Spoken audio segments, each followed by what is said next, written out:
The air inside the Gilded Lily was always thick with the scent of truffle oil and old money, a sensory cocktail that Raven had learned to ignore after 3 years of double shifts. At 23, wearing the standard issue white shirt, black dress, and the stiff red apron that marked her as part of the scenery, she moved through the dining room with the practiced invisibility of a ghost.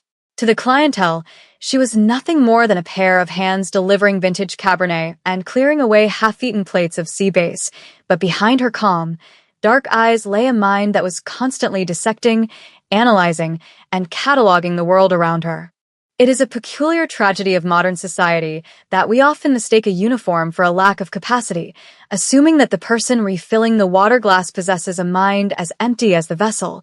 Yet Raven was the sharpest blade in a drawer full of dull, silver spoons. She was 6 months away from her master's degree in international relations and linguistics, a fact she kept hidden beneath a polite smile and a yes, sir demeanor, driven by the crushing weight of her father's medical bills and the relentless tuition of a prestigious university that barely tolerated students from her zip code. The evening shift had been dragging in a rhythmic monotony until the heavy oak doors swung open, changing the atmospheric pressure of the room instantly. The manager, a nervous man named Mr. Henderson who sweated through his suits within an hour of opening, practically sprinted to the entrance. Walking in was Junho, a man whose reputation arrived 10 minutes before he did. At 31, the Korean business magnate, rumored to be the head of a syndicate that controlled shipping lanes from Busan to the port of Los Angeles, looked less like a criminal and more like a runway model carved out of granite. He wore a bespoke charcoal suit that cost more than Raven's entire education, and his eyes swept the room with a bored, predatory indifference. He was flanked by 3 men who looked like they chewed gravel for breakfast, but it was Junho who commanded the silence that rippled through the restaurant. He didn't ask for a table. He simply walked toward the best one in the corner, assuming the world would rearrange itself for him. It did. Raven watched from the service station, her grip tightening on a pitcher of ice water. She recognized the look on his face. It was the look of a man who had never been told no, and certainly never expected to be understood by the help. As she approached the table to pour water, she noticed the tension in his jaw and the way his fingers drummed a chaotic rhythm on the white tablecloth, a sign of impatience that most would miss. But to someone who studied human behavior as a survival mechanism, it screamed that tonight was not the night to make a mistake. The tension at table 4 was palpable, a vibrating wire that threatened to snap at the slightest provocation. Raven moved with fluid precision, placing the crystal glasses down without a sound, making herself as unobtrusive as the floral wallpaper. Junho was deep in conversation with a man to his right, a nervous associate with slicked back hair who was sweating almost as much as Mr. Henderson. They were speaking Korean, rapid-fire and aggressive, assuming the privacy of their language was an impenetrable shield in this predominantly Western establishment. This is where the arrogance of the elite often becomes their Achilles heel. They assume knowledge is a luxury good, accessible only to those within their tax bracket. Raven, however, had spent 4 years immersed in East Asian dialects, fascinated by the syntax of negotiation and power dynamics. As she topped off Junho's sparkling water, her ear caught a specific phrase the associate used, a subtle linguistic sleight of hand regarding a termination clause in a shipping contract they were discussing. The associate was lying to Junho, assuring him the terms were standard when, in fact, the phrasing he used implied a total forfeiture of assets in the event of a delay. It was a betrayal happening in plain sight, masked by complex legal terminology. Raven paused, her hand hovering just a fraction of a second too long near the glass. It was a microscopic hesitation, but Junho, whose survival depended on noticing the microscopic, snapped his head up. His eyes, dark and piercing, locked onto hers. He didn't see a student or a linguist. He saw a waitress who was lingering. "Is there a problem?" he asked in English, his voice smooth but laced with a dangerous edge. The table went silent. The associate looked relieved for the distraction. Raven lowered the pitcher, clutching it to her chest like a shield. "No, sir," she said softly, her voice steady despite the adrenaline flooding her system. I noticed your glass was low." Junho narrowed his eyes, sensing something beneath the surface of her deference. He hated being observed. He hated the feeling that this girl in the cheap red apron was analyzing him. He leaned back, crossing his arms, deciding to make an example of her to vent his frustration with the negotiations. "You are listening," he accused, switching back to English to humiliate her before the room. Hovering like a fly, he gestured dismissively at her, a motion that reduced her to a nuisance. "Do you enjoy eavesdropping on conversations you cannot possibly comprehend?" The associate snickered, emboldened by his boss's cruelty. Raven stood her ground, her chin lifting slightly, a spark of defiance igniting in her eyes that caught Junho off guard. He saw the intelligence there, and it irritated him. He wanted to crush it. He slammed his hand on the table, making the silverware jump. "Tell me," he sneered, leaning in, his voice dropping to a mocking whisper that carried across the silent dining room. "What could a waitress possibly find interesting in corporate litigation? If you're so smart, then translate it." The challenge hung in the air, a gauntlet thrown down with the absolute certainty that it would not be picked up. The restaurant had gone deathly quiet. Diners froze with forks halfway to their mouths, and Mr. Henderson looked as if he were about to have a coronary event by the kitchen doors. For a second, the only sound was the hum of the HVAC system and the thudding of Raven's own heart. But in that silence, something shifted. The fear that usually governed her interactions with men like Junho evaporated, replaced by a cold, crystalline clarity. It was the clarity of someone who realizes that their armor of invisibility has been shattered, so they might as well pick up a sword. Raven set the water pitcher down on the service tray with a deliberate, heavy thud. She straightened her posture, smoothing the front of her red apron, and looked Junho directly in the eyes. When she opened her mouth, the English disappeared. "The gentleman to your right is not discussing standard litigation," she said in flawless, formal Korean, her pronunciation crisp, carrying the refined accent of a Seoul news anchor rather than a foreigner. The shock on the associate's face was immediate and total. His jaw went slack, and the color drained from his skin. Junho didn't move, but his eyes widened, the pupils dilating as he processed the impossible sound coming from the waitress. Raven didn't stop there. She continued, still in Korean, gesturing slightly to the documents spread on the table. He used the term asset forfeiture under the guise of a compliance hold. If you sign that addendum in its current state, you aren't just agreeing to a delay. You are legally agreeing to surrender the cargo to the holding company if the timeline shifts by even 6 hours. He is selling you out to the Port Authority's private contractors. She finished the sentence and switched back to English, her voice dropping to a professional, almost bored tone. "Sir," the silence that followed was heavier than the one before. It wasn't the silence of awkwardness. It was the silence of a paradigm shift. The associate began to stammer, terrified, looking for an exit that didn't exist. Junho slowly turned his head from Raven to the man beside him. The look on the associate's face confirmed the accusation far more effectively than any confession could have. The man was pale, a sheen of cold sweat breaking across his forehead as he realized the safety of his linguistic fortress had just been breached by the person refilling his water glass. Junho didn't yell. He didn't flip the table or cause a scene that would alert the other diners. Instead, a terrifying calm settled over him, a stillness that was infinitely more dangerous than rage. He picked up the contract, his eyes scanning the paragraph Raven had indicated, and though he wasn't a legal scholar, the context clues provided by the associate's terror filled in the gaps. He looked at the man, then pointed a single, manicured finger toward the exit. The gesture was absolute. There was no negotiation, no severance package, no second chance. The associate scrambled out of the booth, gathering his briefcase with trembling hands, stumbling over his own feet in a desperate bid to escape the gravity of Junho's presence before the consequences became physical. The restaurant remained oblivious to the execution that had just taken place, save for Mr. Henderson, who was watching from the maitre d', stand with his mouth slightly agape, looking as though he were witnessing a natural disaster in slow motion. Junho waited until the doors swung shut behind the trader before turning his attention back to the woman standing beside his table. The dynamic had shifted tectonically. Raven wasn't holding the pitcher anymore. She had set it down, her hands clasped in front of her, waiting. She wasn't trembling. Junho studied her, really seeing her for the first time, not as furniture, but as a player on the board. He gestured to the empty seat opposite him, the leather still warm from the man he had just exiled. "Sit," he commanded. It wasn't an invitation. It was a directive. Mr. Henderson started to rush forward, his hands waving in a panic to enforce the strict hierarchy of service staff, but Junho didn't even look at him. He simply held up a hand, palm out, freezing the manager in his tracks.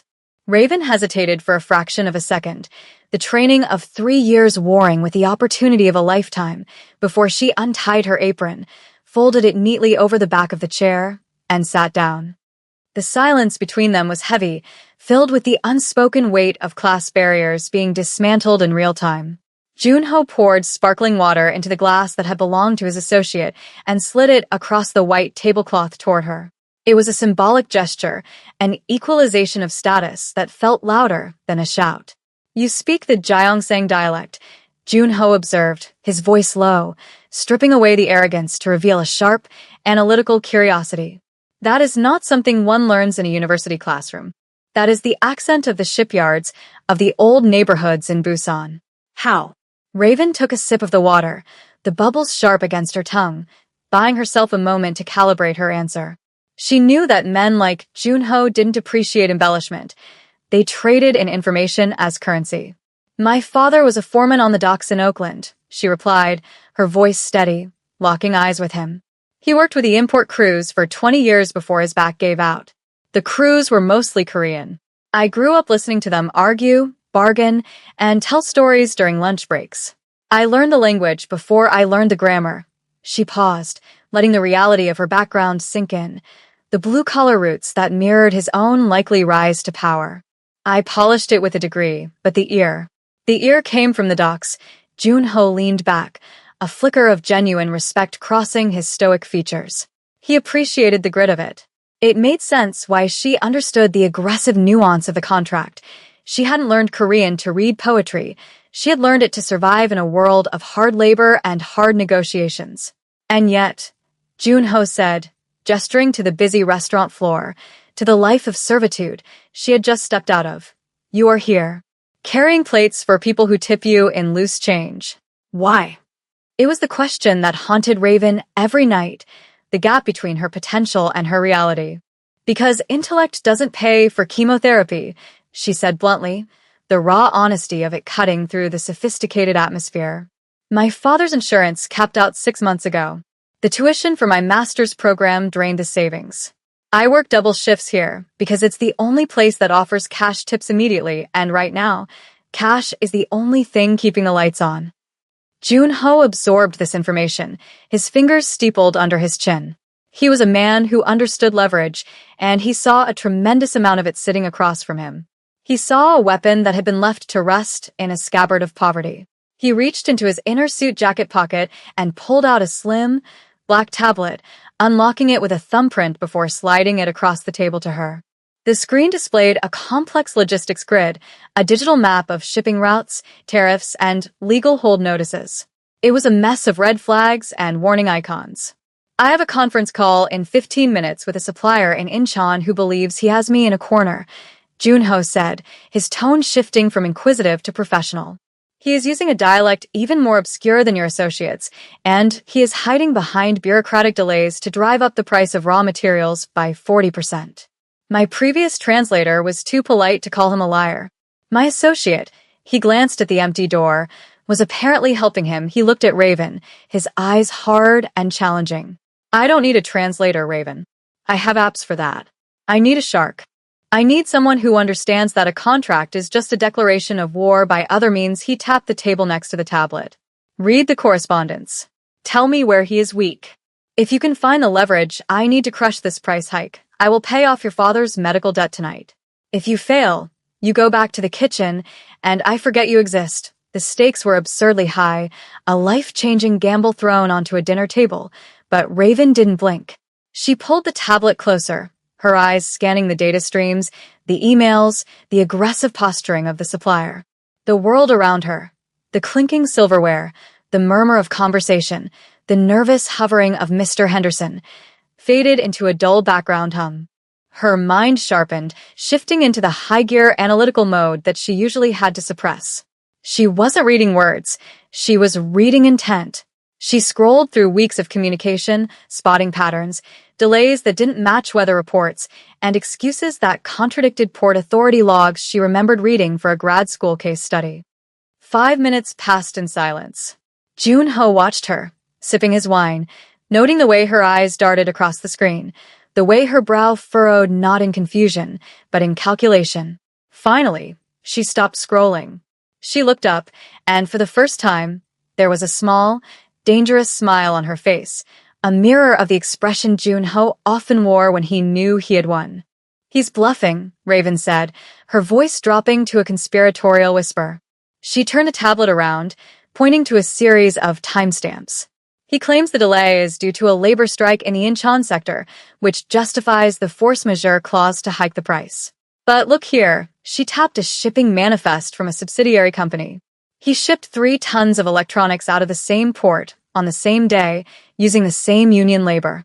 There is no strike. He's creating an artificial bottleneck to squeeze you because he thinks you're desperate for the steel." She looked up at Jun-ho, her eyes blazing with a thrill of the hunt. But here's the kill shot.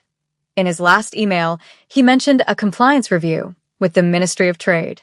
If you flag this inconsistency to the ministry, the fact that he's claiming a strike for one client while shipping for another, he doesn't just lose the price hike. He loses his export license for fraud. Jun-ho stared at the data, then at Raven. He began to laugh, a low, rich sound that seemed to startle the nearby tables. It wasn't a laugh of humor. It was the laugh of a man who had just found a diamond in a pile of coal. He checked his watch. "The call is in 3 minutes," he said, standing up and buttoning his jacket. He didn't ask if she was coming, he simply expected it. "Mr. Henderson," he called out, his voice booming. The manager scurried over, looking terrified. "She is finished for the evening. In fact, she is finished forever. Send her final check to my office." He looked at Raven, extending a hand, not to shake, but to guide her toward the exit, toward the black SUV waiting at the curb, toward a future that had just radically expanded. "Come," he said. "We have a supplier to bankrupt." The drive to Jun-ho's private offices was a blur of city lights and adrenaline, but Raven felt a strange sense of calm.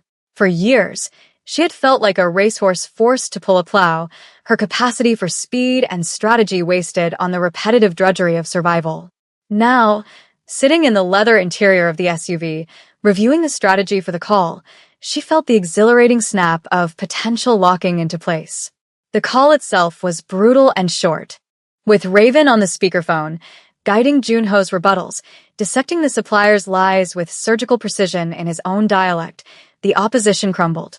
The supplier stuttered, backtracked, and finally capitulated, agreeing to the original price with a discount for the misunderstanding. When the line went dead, the silence in the office was different than it had been in the restaurant. It was the silence of partnership. Jun-ho opened a drawer in his mahogany desk and pulled out a checkbook. He wrote a figure that made Raven's breath hitch. It was enough to cover the hospital bills, the student loans, and leave a cushion she hadn't dared to dream of. He slid it across the desk. "This is for tonight," he said. "The contract for your employment as my chief strategy officer will be on your desk tomorrow morning. The salary will be commensurate with your value, which, as we have established, is significant." Raven picked up the check, her fingers brushing the paper that represented her father's life and her own freedom. She looked at Jun-ho, the man who had walked in as a villain and was now, in a twisted, pragmatic way, the catalyst for her liberation. "You didn't hire me because I'm smart," she said, a realization dawning on her. "You hired me because I was hungry." Jun-ho stood up, walking to the window to look out at the city skyline, a kingdom that they would now navigate together. "Smart people are everywhere, Raven," he said, his reflection catching hers in the glass. "Universities churn them out by the thousands. But people who can translate desperation into power? Those are rare. You didn't just translate a language tonight. You translated your worth into a currency I understand." He turned back to her, a challenge still lingering in his eyes. "Now go home. Sleep. Tomorrow, we have a lot of work to do." Raven walked out of the building, the cool night air hitting her face, no longer a waitress, no longer invisible, stepping into a world she had finally forced to understand her.